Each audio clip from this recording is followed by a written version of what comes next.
तो निकाय चुनाव का रास्ता साफ हो गया है क्या वाकई में? राज्यपाल ने हरी झंडी दे दी। निकाय चुनाव में पिछड़े वर्ग को आरक्षण के अध्यादेश को मंजूरी मिल गई। तो माना जा रहा है कि सभी शंकाएं अब दूर हो चुकी हैं। निकाय चुनाव का बिगुल या नगाड़ा कभी भी बज सकता है, क्योंकि निकायों में ओबीसी आरक्षण की अधिकतम सीमा जो 14% उस बंदिश को खत्म किए जाने का जिक्र है। सरकार अब आबादी के मुताबिक ओबीसी के लिए निकायवार आरक्षण तय कर सकती है। अब अंदर की खबर क्या है? अंदर की खबर यह है कि सरकार जल्द आरक्षण के स्वरूप को जारी कर आपत्तियां जो उस पर किसी को दिक्कत परेशानी होती है तो आपत्तियां मंगवाई जाती है। यानी सवाल यह है कि क्या निकाय चुनाव का रास्ता क्या वाकई में साफ हुआ? आज इसी मुद्दे पर करेंगे चर्चा और समझेंगे कि आरक्षण अगर सिफारिश के मुताबिक लागू हुआ तो तस्वीर होगी कैसे, क्योंकि जिक्र किया जा रहा है कि 11 निगम में से मेयर पद के 2 ओबीसी के लिए आरक्षित पद होंगे। ऐसे ही 45 नगर पालिकाएं हैं और 45 नगर पालिकाओं में 13 अध्यक्ष पद ओबीसी के लिए आरक्षित होंगे। 46 नगर पंचायतों में 15 ओबीसी के लिए आरक्षित पद होंगे। यानी कुल मिलाकर तस्वीर को देखें और समझें तो नगर निगम में 2, पालिका में 13 और नगर पंचायत में 15।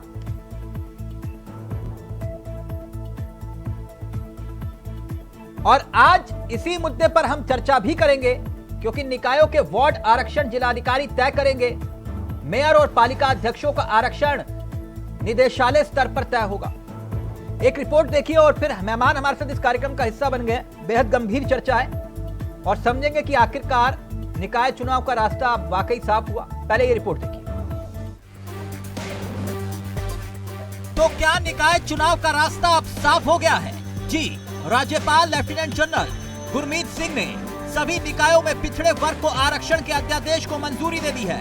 अंदर की खबर यह है कि प्रदेश में आबादी के आधार पर आयोग की सिफारिशों के मुताबिक 11 नगर निगमों में 2 मेयर के पद ओबीसी के लिए आरक्षित किए जा सकते हैं। साथ ही 45 नगर पालिकाओं में से 13 और 46 नगर पंचायतों में से 15 अध्यक्ष पद ओबीसी के लिए रिजर्व किए जा सकते हैं। यानी 2 नगर निगम में मेयर, 13 पालिकाओं और 15 नगर पंचायतों के अध्यक्ष पद ओबीसी के लिए आरक्षित हो सकते हैं।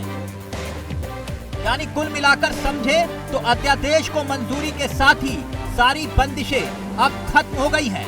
वैसे तो मौजूदा वक्त में लागू आरक्षण की 14% की सीमा है। चलिए अब आगे क्या होगा वो भी समझिए। दरअसल निकाय के वार्ड आरक्षण जिला अधिकारी तय करेंगे। मेयर और नगर पालिका अध्यक्षों का आरक्षण निर्देशालय स्तर पर तय किया जाएगा। आरक्षण तय होने के बाद आपत्तियां ली जाएंगी। फिर इसके बाद आपत्तियों के आधार पर आरक्षण में संशोधन किया जा सकता है। वहीं नगर निकाय के चुनाव से जुड़े अध्यादेश को राज्य भवन की मंजूरी मिलने के साथ ही राजनीति भी तेज हो गई है। कांग्रेस हो या फिर बीजेपी, दोनों चुनावी वर्जिश शुरू कर चुके हैं। देखिए, सरकार के द्वारा और भारतीय जनता पार्टी के द्वारा नगर निकाय चुनाव को लेकर के पहले से ही पूरी तैयारियां कर ली गई हैं और आज राजभवन के द्वारा जो सरकार के द्वारा आरक्षण विधेयक को मंजूरी के लिए भेजा गया था, उसको राज्यपाल जी की सहज स्वीकृति मिल चुकी है। तो निश्चित रूप से जल्द ही प्रदेश के अंदर निकाय चुनाव होंगे। राजभवन से जो अध्यादेश को मंजूरी मिली है वो मंजूरी तो मिलनी थी, क्योंकि सरकार ने 1 साल से चुनाव को लटका के रखा। अगर सरकार चाहती तो 1 साल पहले इसमें जैसे प्रवर समिति का गठन किया था और ये जो प्रस्ताव राजभवन को भेजा था, विधेयक को हरी झंडी राजभवन से अब मिली है, तो सरकार की उदासीनता है। 1 साल पहले चुनाव होना चाहिए था। पूरे प्रदेश के लोग, जनमानस आज त्रस्त है। प्रदेश के अंदर कोई भी ऐसा काम नहीं हो रहा जिसको कि हम कहें कि सरकार ने ये काम किया है। और इन्होंने कोई काम ऐसा नहीं किया जिनको भाजपा की हम उपलब्धि बता सके। कांग्रेस निकाय चुनाव के लिए पूरी मजबूती के साथ तैयार है। निकाय चुनाव को लेकर कांग्रेस और बीजेपी भले ही जीत के दावे कर रहे हों, लेकिन आरक्षण भी हार और जीत दोनों ही तय कर देता है। अब जैसे ही तारीखों का ऐलान होगा, उसके बाद चुनाव की सियासी गर्मी भी बढ़ना तय हो चुकी है। अब एक कैंतुरा, इंडिया वॉइस, देहरादून।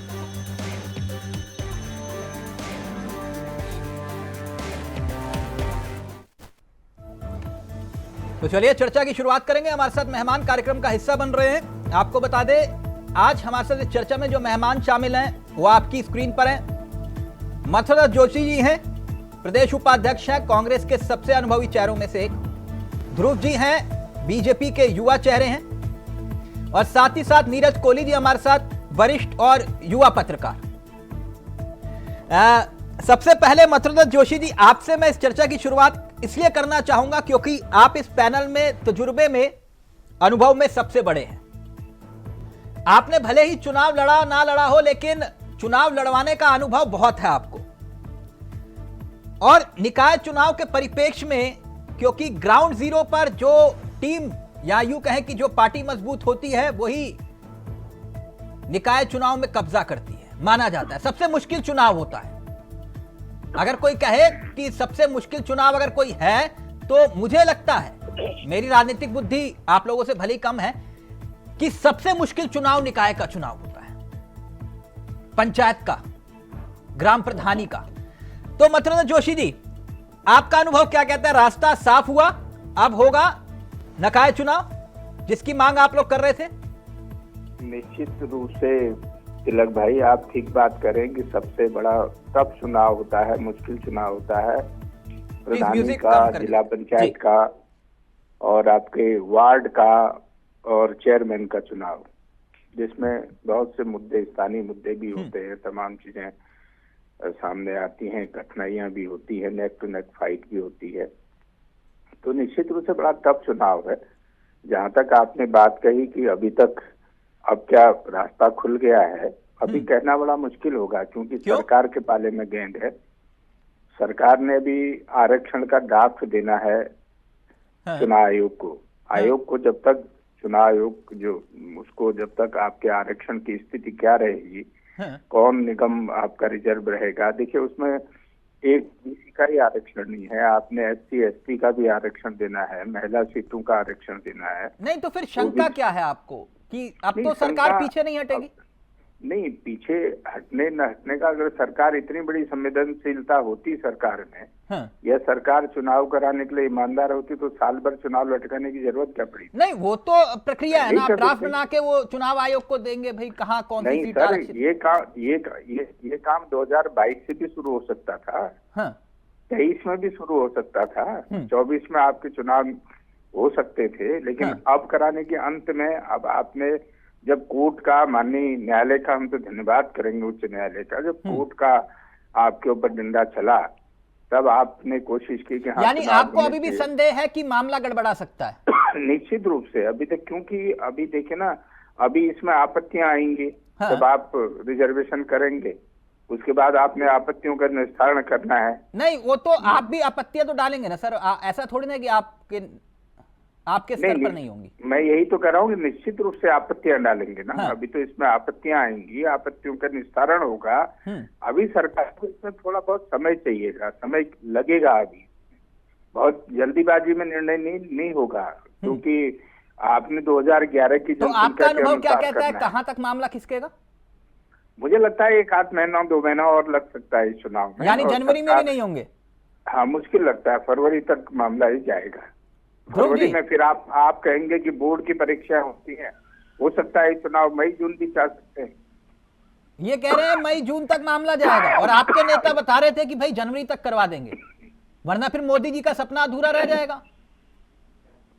तिलक भाई, मैं आपके चैनल के माध्यम से पहले तो महामहिम राज्यपाल जी को आभार व्यक्त करता हूँ, धन्यवाद देता हूँ। नहीं, कोर्ट को भी दो। राज्य सरकार के प्रस्ताव को मंजूर किया। ध्रुव भाई, कोर्ट को भी आभार करिए, कोर्ट में, क्योंकि अगर कोर्ट फटकार ना लगाता तो फिर तो मामला पूरा सभी सो रहे थे। चलिए, लेट मी फिनिश, मैं पूरा कर लूं।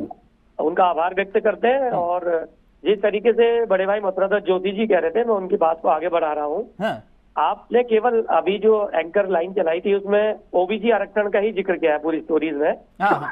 और दरअसल आपको शायद अनुभव है, आप वरिष्ठ पत्रकार हैं उत्तराखंड के, जब नगर निकाय के चुनाव होते हैं तो उसमें आरक्षण ओबीसी के अलावा महिला सामान्य का, पुरुष सामान्य का, नहीं आप पूरी बताओगे तो पूरी रामायण हो जाएगी ना, वो 30 मिनट तक वही हो जाएगा सब कुछ। SC ST महिला आरक्षण फिर वो उसकी प्रक्रिया क्या है? हाँ। आरक्षण जो बृहद स्तर का होता है उसमें फिर अनुसूचित महिला है, अनुसूचित पुरुष है, सामान्य महिला है, सामान्य पुरुष है, इस तरीके से बाइफरिफिकेशन होता है। और जो हमारे 11 नगर निगम है, 45 नगर पालिका है, 46 नगर पंचायत है, आपने बहुत अच्छा आंकड़ा दिया। तो उसमें उस हिसाब से जो प्रदेश का शहरी विकास मंत्रालय है, उसका निदेशालय और निर्वाचन आयोग वो मिलकर उसको तय करते हैं। और जहां तक नहीं, आपका शहरी विकास मंत्रालय जो है उसको तो अलग से अवार्ड मिलना चाहिए, उसको अलग से अवार्ड मिलना चाहिए। मैं आपको निश्चित रूप से कह रहा हूं, जो जिसने चुनाव को इतने लंबे तक लटकाया, अटकाया और भटकाया, ऐसे विभाग को तो पुरस्कार देना चाहिए, पुरस्कृत करना चाहिए आप लोगों को। देखिए, कोर्ट के जुडिडिक्शन के बाद जब सरकार के पाले में गेंद आई, मैं धामी जी को धन्यवाद देता हूं कि उनके नेतृत्व में हमने गवर्नर साहब को भेजा और पारित हो गया। अग्रवाल जी को भी बधाई दीजिए ना, उनके सहयोग से इतना लटका अटका भटका चुनाव। निश्चित रूप से तिलक जी, हम जनवरी के अंतिम सप्ताह से या उससे पूर्व ये जो विसंगतियां आएंगी जो आपने नहीं आपने सुना नहीं, ध्यान से गौर नहीं किया। मथुरादास जोशी जी, देखिए मैंने कार्यक्रम की शुरुआत विपक्ष के नेता के तौर पर नहीं की, मैंने उनके तजुर्बे और अनुभव के लिहाज से समझने की कोशिश की। मैं धन्यवाद भाई संगठन के लिहाज से उनके पास तो आप और हमसे ज्यादा तजुर्बा है। वो ये कह रहे कि लिख लो कि भैया ये मामला और लंबा अटकेगा, कह रहे कि नहीं होंगे जनवरी में। मैं भी आपको बड़ी जिम्मेदारी के साथ कह रहा हूँ, हाँ। सरकार से जुड़े होने के नाते कह रहा हूँ कि सरकार कटिबद्ध है, सरकार प्रतिबद्ध है। नहीं वो तो होती है सर, सरकार प्रतिबद्ध है तभी तो सर ये पंचायत चुनाव, निकाय चुनाव, छात्र संघ चुनाव, कॉर्पोरेटर चुनाव, कोई चुनाव हो कहा रहे हैं। तिलक भाई, जब से राज्य बना है तब से आप यहाँ इस प्रदेश के लिए पत्रकारिता कर रहे हैं, आपको पता होगा कि भारी मात्रा में हमारी नगर पंचायत, नगर पालिका और नगर निगम में इजाफा हुआ है पूरे प्रदेश में। ध्रुव भाई, मुझे मालूम है पंचायत चुनाव कैसे लड़ा जाता है। सुनिए, फरवरी भाई एक मिनट रुको ना, एक मिनट रुको। यहाँ तो विधायक पाला बदल लेते हैं, यहाँ तो विधायक पाला बदल लेते हैं, रात को यहाँ और सुबह वहाँ। और यहाँ तो मसला नगर पंचायत और नगर निगम का है। आप बहस का इशू जो है उस पर मैं आ रहा हूँ। तो जो इजाफा हुआ है उसमें पर्वतीय क्षेत्र में भी नगर पंचायत, नगर पालिका और नगर निगम बड़े हैं। ठीक। और तिलक भाई, मैं आपको लास्ट बात कह रहा हूँ जी, सुनिए, फरवरी में हमारी जो बर्फबारी की आशंका होती है, मथुरादास जी ने कहा, मार्च में हमको बोर्ड परीक्षाएं करानी होती है और सारा जो निर्वाचन का मसला और अमला है वो शिक्षकों के हाथों में रहता है, टीचर्स के। हाँ। तो निश्चित रूप से टेक्निकल के तरीके से भी सरकार को जनवरी के अंत तक ये सरकार ने तय किया है कि हम जरूर पूर्ण कोशिश करेंगे कि हम जनवरी के अंतिम तक इसको, इन चुनावों को आसन्न करा लें। अच्छा, जनवरी के अंत संगठन के चुनाव तो करवाए नहीं ध्रुव भाई, वहां भी लिख के भेज दिया कि नहीं ये भी नहीं करवा पाएंगे। नहीं, आप कह रहे हो ठीक है, ओके जारी है। ओके, ना वो तो जारी रहेगी प्रक्रिया, वो होना चाहिए। जल्दी से मथुरादास जोशी जी वो कह रहे, फिर मैं नीरज जी के पास, वो कह रहे आप कह रहे हो कि नहीं मामला जून तक जा सकता है, अप्रैल जून तक, वो कह रहे कि नहीं हम जनवरी अंत तक करवा देंगे किसी हाल में भी, निश्चिंत रहिए आप। तिलक जी, छोटा मोटा हिसाब लगाते हैं, आज 11 दिसंबर, अभी आरक्षण की, जोशी जी प्लीज फोन पास ले आइए प्लीज। तिलक जी, आज 11 तारीख, हाँ, छोटा मोटा हिसाब अभी आज 11 दिसंबर हो गया, सरकार ने अभी तक कहीं पर भी आरक्षण की स्थिति क्या रहेगी, आज कैबिनेट में क्या फैसला हुआ है, ये हालांकि मुझे भी कोई जानकारी नहीं है, अभी के फैसले में पढ़ रहा था थोड़ी देर पहले, कहीं ऐसा नहीं दिखाई दिया। ये क्या करेगी सरकार, क्या लाएगी आयोग को? अच्छा, सरकार पहले ठीक, आप ये कह रहे हो कि ये नहीं करेंगे, आपके कुल मिला के बात ये है कि भाई मैं इतना जानता हूं कि सरकार के अंदर ये कुव्वत है मथुरादास जोशी जी, ये चाहे तो जनवरी के पहले सप्ताह में चुनाव करवा सकते हैं। नहीं करा सकते, नहीं करवा सकते हैं सर, अगर सरकार अपने पर आई तो करवा सकती है। एक सेकंड, मेरा तर्क तो सुन लीजिए। हाँ। आपने मेरा सम्मान किया, मैं उस हिसाब से कह रहा हूँ। अभी आपत्तियां आएंगी तो आपत्तियों के निस्तारण का समय ही 15 दिन का होता है। 15 दिन का होता है, मैं तभी आपसे कह रहा था, मैं उसको जोड़ के ही कह रहा हूँ मैंने कहा कि जनवरी के पहले हफ्ते में अगर सरकार जिद पर आ गई तो चुनाव करवा देगी। आचार संहिता के भी होते हैं, लेकिन ऐसी आपका क्या? ओके नीरज जी, सर 45 दिन का आपको समय देना पड़ेगा चुनाव कराने के लिए।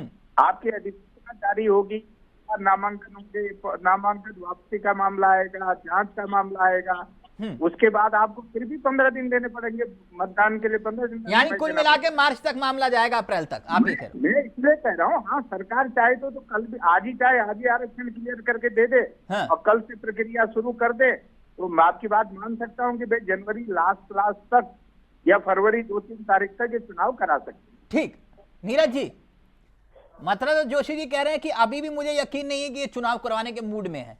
बाकी आपत्तियां इनके घर से भी आएंगी, मुझे मालूम है।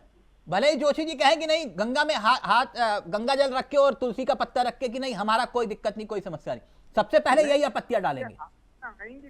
निश्चित रूप से आपत्तियां। एक मिनट सर, नीरज जी किस तरह से देखे इस फैसले को आप? तिलक जी, पहले तो मैं एक अपने मन की बात कहता हूँ जी कि उत्तराखंड बने हुए 24 साल हो गए, भाजपा सत्ता में रही हो या कांग्रेस सत्ता में रही हो जी, मुझे शायद याद नहीं है कि पिछले 24 वर्षों में शायद ही कोई निकाय चुनाव कभी समय पे हुए हों, नहीं हुए। और ये वो पॉलिटिकल दल है, वो पॉलिटिकल पार्टी है जो ये दावा करती है और जो नारे देती थी कि छोटी सरकारें जो है वो राज्य के विकास के लिए मील का पत्थर साबित होती हैं। यही कहते थे कि ये नींव रखने वाली है छोटी सरकारें निकाय चुनाव, लेकिन किसी भी दल ने जो है समय पे निकाय चुनाव नहीं कराए। आपदा की स्थिति में, प्राकृतिक आपदा की स्थिति में, प्रदेश में कोई क्राइसिस आ गया, कोई ऐसी स्थिति उत्पन्न हो गई कि हम चुनाव कराने की स्थिति में नहीं है, तो उसके बाद वाजिब है आप चुनाव डिले करो। लेकिन वैसे चुनाव डिले करना मुझे लगता है कि ये राजनीतिक ईमानदारी नहीं है, और इसमें मुझे कहने में कोई गुरेज नहीं, बीजेपी हो कांग्रेस हो, निकाय चुनाव को हमेशा ये लोग अपने मनमाफिक, जब माहौल होता है प्रदेश में, जब लगता है इनको कि अब मुफीद समय है, उस मुफीद समय के अनुसार कराने की इनकी मंशा रहती है। यानी माहौल के हिसाब से सब कुछ तय होता है ना सर, वो तो पहले भी होता हुआ आया। हाँ, मैं इसलिए 24 वर्षों का जिक्र किया, मैं किसी एक को नहीं कह रहा हूं, मैं दोनों को कह रहा हूं।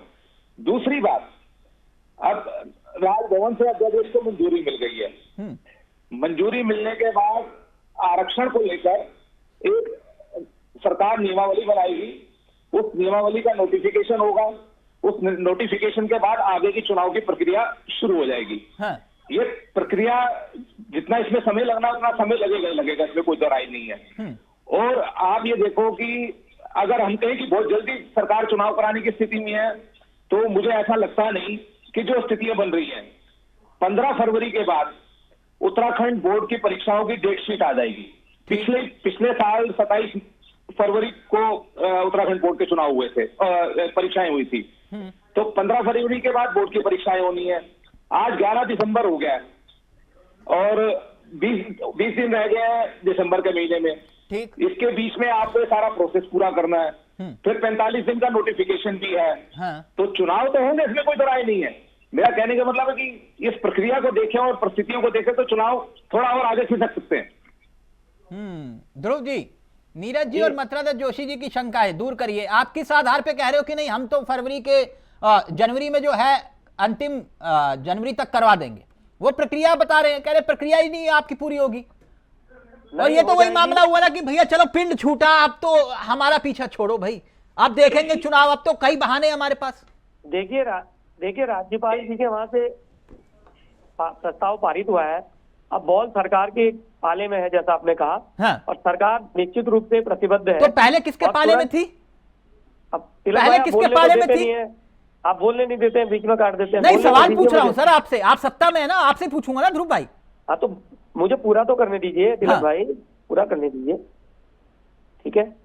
मैं आपसे कह रहा हूं कि सरकार के हाथ में अब आई है बात, और जैसे ही आरक्षण, जैसे अभी जोशी जी कह रहे थे, उसकी विधिवत जो प्रक्रिया है अब हमारे हाथ में है, और निश्चित रूप से जो सरकारी मशीनरी है वो कल सुबह 10 बजे से ही इस पर कार्य करना शुरू करेगी। मैं आपको बिल्कुल आसान्वित होकर कह रहा हूं कि हम तय सीमा में, और जनवरी अंत तक जरूर हर हाल में हमारी कोशिश रहेगी, हमारी सरकार की कोशिश रहेगी कि हम ये ऐसी कौन सी आपने बात बोली। एक मिनट नीरज जी के पास जाऊं, लेकिन ऐसी कौन सी मजबूरी थी जो आप कह रहे हो कि मुझे पूरी आशा उम्मीद है सुबह 10 बजे जैसे ही सुई घूमेगी 10 बजेंगे वैसे अधिकारी जुट जाएंगे? तो इससे बिल्कुल, पहले किसने, ये धाकड़-धामी की सरकार है। एक मिनट ध्रुव भाई मेरे साथ में, ये कोर्ट ने रोका था कि आप आरक्षण की प्रक्रिया पूरी नहीं कर सकते। कोर्ट ने कहा था कि ये कामकाज जो है बाकी सब रोक, तो अब 10 तारीख जो है उस बीत जाएगी, उसके बाद काम करना, ऐसा कुछ कहा था कोर्ट ने। मैं आपसे तिलक भाई, मैं आपसे क्या कह रहा हूँ, आप कोर्ट के ज्यूरिडिक्शन को अलग रखिए और यहाँ पर जो मैं बात कर रहा हूँ उसको मेरी तो फिर सुनिए। नीरज जी ने क्या गलत कहा कि आप अपनी मर्जी के हिसाब से चुनाव करवाते हैं? भाई जिसकी मर्जी होगी वो चुनाव करवाएगा, माहौल होगा तो नहीं, तो नहीं, बाद में देखा जाएगा। Election is a process. हाँ तो वो प्रोसेस सर, वो प्रोसेस नहीं बोलते इसको, इसको बोलते हैं कि मेरी मर्जी, इसको बोलते हैं सर मेरी मर्जी, मैं चाहे ये करूं मैं चाहे वो करूं, मेरी मर्जी, इसको ये बोलते हैं सर। मैं आपसे कह रहा हूं ना तिलक भाई, अभी केदारनाथ चुनाव में भी आप लोग यही कह रहे थे, आप भी कांग्रेस की तरफ हो गए थे कि केदारनाथ बड़ा भारी पड़ेगा, ये पड़ेगा। धाकड़ धामी जी का आपने शायद उस दिन का बयान सुना होगा, भाजपा करने से जीते थे। एक मिनट ये काम मेरे साथ नहीं, बाहर हो गई है ना, ये काम मेरे साथ नहीं, मेरे साथ नहीं, ये वाला इल्जाम मेरे साथ मत लगाओ। आप सत्ता में नहीं थे, विपक्ष में बैठे थे, जोशी जी सत्ता में थे, सामने बैठे हुए हैं, आपसे ज्यादा कड़वे सवाल उनसे पूछता था, आप तो आधे कड़वे में ही नहीं, आप हमारे मित्र हो, हमारे भाई नहीं, तो मित्र होने के नाते तो फिर आपको मालूम होना चाहिए मैं उस मिजाज का नहीं हूं। सत्ता में आप हो तो आपसे सवाल पूछूंगा ना, अब जोशी जी से पूछूंगा नहीं। मीडिया का अधिकांश हिस्सा हमको केदारनाथ में हारता हुआ दिखा रहा था। सर कौन हारता हुआ दिखा रहा था, कौन नहीं? मैंने नहीं कहा था कि कांग्रेस जीत रही है, मैंने कहा था उस वक्त भी और आज भी मैं उसी बात पे अड़िग हूं कि केदारनाथ का चुनाव राज्य के परिप्रेक्ष्य में नहीं, देश के परिप्रेक्ष्य में था। अगर आप चुनाव हार जाते, मैंने ये कहा था कि हम भाई सारे नगर निकाय के चुनाव जीत के आएंगे। सर आप जीतिए, लेकिन पहले आपने सवाल उठाया वो उसका उत्तर ले लीजिए। मैंने ये कहा था कि केदारनाथ का चुनाव राज्य के परिप्रेक्ष्य में नहीं, देश के परिप्रेक्ष्य में सबसे बड़ा चुनाव है। क्यों? उसका आधार मैंने दिया था, मैंने कहा था कि अयोध्या, मैं एक मिनट प्लीज, अयोध्या, बद्रीनाथ और आप दोनों चुनाव हारे और केदारनाथ अगर हार गए तो विपक्ष जीना मुहाल कर देगा आपका। मैंने इसी परिप्रेक्ष्य में कहा था आपसे, मैंने ये नहीं कहा था कि कांग्रेस चुनाव जीत रही है। हम फैजाबाद लोकसभा हारे थे, पहले आपको क्लियर कर दूं। सर वो मुझे मत क्लियर करिए, वो बाकी विपक्ष को क्लियर करिए जो नैरेटिव सेट कर रहे हैं। हम वहां पर, हाँ ये काम मेरे साथ। सर मैं जो सवाल आपसे होगा ध्रुव भाई आप ही से पूछूंगा, और जो सवाल विपक्ष का होगा वो विपक्ष से पूछूंगा। मेरे से उम्मीद मत करिए कि आप काट के खाते हो या चूस के पीते। इसके मैं सवाल नहीं करूंगा, इसके लिए मैं आपको तारीफ करता हूं। कम से कम ध्रुव भाई आप तो जानते हो इसमें मैं उस हूं नहीं भाई, जो चीजें नहीं है तो कम से कम उसका ख्याल रखिए प्लीज। नीरज जी उत्तर उसका, नीरज जी ध्रुव जी कह रहे हैं कि कल से 10 बजे जैसे ही सुई आएगी और सारे अधिकारी खटाखट सब कुछ ओके हो जाएगा। ये ध्रुव जी को भी मालूम है, आपको भी मालूम है, जोशी जी को भी मालूम है कि जो चुनाव की प्रक्रिया है उसमें कितना जो समय लगना है वो तो लगेगा ही लगेगा। सिर्फ जो हमारी शंका है, जो मैंने अपनी शंका कही, उस बात की तस्दीक शहरी विकास मंत्री का बयान करता है। आज मीडिया रिपोर्ट में और कल हमारे साथियों ने उनसे पूछा था, जब इस पूरी प्रक्रिया की बात हुई थी, उन्होंने स्पेसिफिक टाइम पूछा था कि साहब चुनाव कब तक हो जाएंगे, उन्होंने कहा जल्द करा लेंगे। तो शहरी विकास मंत्री इस बात को कह रहे हैं, अगर वो कोई समय खोलते या बताते कि टाइम बाउंड हम जनवरी में करा लेंगे, फरवरी में करा लेंगे, तो कहीं ना कहीं सरकार को भी इस बात का सरकार दावा कर रही है कि जल्द करा लेंगे, लेकिन टाइम के लिए कहीं भी पाबंद नहीं हो रही सरकार। तो आप इस बात को समझ सकते हैं कि इस प्रक्रिया में समय लग सकता है। उसी शंका के बल पर हमने बात की। बोलिए ध्रुव जी प्लीज जल्दी से, फिर मैं जोशी जी के पास जा रहा हूं। मैं आपसे कह रहा हूं ना, हमारे मुख्यमंत्री बहुत प्रतिबद्ध है। और ऑन अ लाइटर नोट, आपको भी बहुत अच्छा लगेगा, आप मेरे सब भाई लोग बैठे हो यहाँ, और मथुरा दत्त जोशी जी का भी जो आशीर्वाद है, प्रेम है, वो पुष्कर सिंह धामी जी को है। आपको और मुझे मथुरा दत्त जी अपने सुपुत्र के विवाह में बुलाना भूल गए, लेकिन धामी जी स्पेशल पिथौरागढ़ इनके घर गए और बड़े मथुरा दत्त जी ने बड़े प्रेम से स्वयं जो भोजन कराया और जो मिठाई खिलाई है। मैं इनका आभार व्यक्त करता हूं कि मथुरा दत्त जी जैसे वरिष्ठ नेताओं का आशीर्वाद छोटे भाई पुष्कर सिंह धामी, छोटे भाई ध्रुव रौतेला को मिल रहा है। मैं बड़े उनके इस तय हृदय होने का। और जोशी जी तिवारी जी से बहुत कुछ सीखे हैं, आपको मालूम नहीं है बात पूरी। जी हाँ। नहीं, धामी जी भी सीखे हैं, तिवारी जी से भी, कोश्यारी जी से भी, सबसे सीखे हैं धामी जी। धामी जी को देखिए, मथुरा दत्त जी इतना बड़ा चेहरा है कांग्रेस का, और सीधे धामी जी उनके घर पहुंच गए। तो धन्यवाद देता हूं मैं धामी जी को भी और मथुरा दत्त जोशी जी को भी। अच्छा, लेकिन आपको मुझे और कोहली जी को बुलाना भूल गए। नहीं, मैंने तो बुलाया, मुझे आमंत्रण दिया था। नहीं, कोई बात नहीं, अगली बार सही। लेकिन जोशी जी ये कह रहे हैं कि दिल से तो आप भी चाहते हो कि धामी धाकड़ है? कह रहे बात ही खत्म। नहीं बिल्कुल ये बात तो ठीक है मेरे सर प्लीज फोन पास रहिए जोशी जी।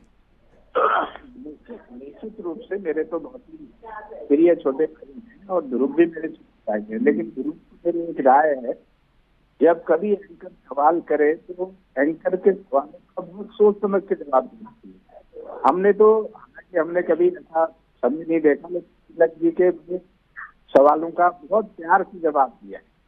कभी भी जो आप तो लंबी रेस के घोड़े आप हैं और आपने बहुत लंबी राजनीति करनी है, हम लोग तो चलो उम्र के एक दलहन पर हैं, लेकिन एंकर को बहुत जितने आप प्यार से सुनेंगे उतना आपको फायदा होगा। और एंकर से कभी हर डिबेट को सीखने होना चाहिए। और जहां तक तिलक जी चुनाव, मैंने आपको एक अपना जो मोटा कैलकुलेशन बताया है, मेरी बात से गुरु भाई का भी धन्यवाद करूंगा, वो भी सहमत है। सरकार के सामने कई दिक्कतें आती हैं, अभी और दिक्कतें हैं, देखिएगा कभी कुछ नई चीज आ जाएगी। अभी सरकार इतनी संवेदनशील नहीं है। मुझे लग रहा है कि अगर कुछ ऐसा काम होता, इनका आरक्षण का होमवर्क बना होता तो आज की कैबिनेट में आ जाना चाहिए। नहीं, वो कह रहे हैं कि कोर्ट ने मना किया था आरक्षण का होमवर्क करने के लिए। मुझे नहीं मालूम कोर्ट कैसे रोकेगा। नहीं, ध्रुव भाई समझा रहे थे कोर्ट कभी नहीं रोकता, कभी नहीं रोकता। तो फिर ये अधिकारी कर क्या रहे थे जोशी जी, जिनका काम था ये आरक्षण को लेकर? क्या सर्दी में अधिकारी की ब्यूरोक्रेसी में सरकार का अंकुश कहाँ है? आप देख नहीं, जिनकी जवाबदेही जिम्मेदारी थी कि भैया आरक्षण का काम पूरा रखिए, कोर्ट जैसे कहे। मैं तो रोज अधिकारी से मिलता हूँ, आप देखते ही हैं, रोज काम पड़ता रहता है। आज ही डीजीपी से भी मिला, लेकिन कहाँ प्रदेश में लग कहाँ रहा है कि नहीं, ये बात नीरज जी समझ में नहीं आई कि ये आरक्षण का काम पूरा नहीं हो पाता, प्रक्रिया पूरी नहीं हो पाती, चुनाव खत्म हो जाता है और उसके बाद भी प्रक्रिया जारी रहती है। गजब है, मतलब निकाय चुनाव में तो यह अजब गजब खेल है। ना सांसदी का चुनाव डिले होगा ना विधायकी का, लेकिन पंचायत चुनाव जब मूड हो तब करवा लो। तिलक जी, मैंने तो एक ही बात कह दी है, दोनों मेरे मित्र बैठे हैं, ध्रुव जी भी और जोशी जी भी, कि इसमें सीधी सी बात है कि राजनीतिक दल जो है ना ईमानदारी से काम नहीं करते निकाय चुनाव में, राजनीतिक ईमानदारी नहीं दिखाते बिल्कुल भी। जब मुफीद माहौल होगा तब आरक्षण भी हो जाएगा, प्रक्रिया भी चालू हो जाएगी, चुनाव भी हो जाएगा। जल्दी से ध्रुव भाई। ध्रुव जी वो म्यूट हो गया है, अनम्यूट कर दीजिए। हाँ बोलिए सर। मैं कह रहा हूँ तिलक भाई जी, हमारा तो जो वो है ना इस वक्त क्या कहेंगे हम आपको, उत्साह इतना बढ़ा हुआ है केदारनाथ जी की जीत के बाद और हमारे माननीय प्रधानमंत्री जी के नारे के बाद एक रहोगे तो सेफ रहोगे, और योगी जी के नारे के बाद नीरज जी की बात पे मोहर लगाई आपने। लड्डू है। नहीं, वो नीरज जी की बात पे मोहर लगाई कि ये इंतजार कर रहे थे केदारनाथ जीतेंगे फिर उसके बाद चुनाव करवाएंगे, इसका मतलब मोहर लगा दी आपने उनकी बात पर। तिलक भाई हमारा कॉन्फिडेंस इतना हाई है, कॉन्फिडेंस। अब मैं चलते चलते एक अंदर की खबर बताता हूँ, एक अंदर की खबर बताता हूँ। रुकिए ना सर, रुकिए ध्रुव भाई, आप जानते हो मैं वो वाला हिसाब तो है नहीं।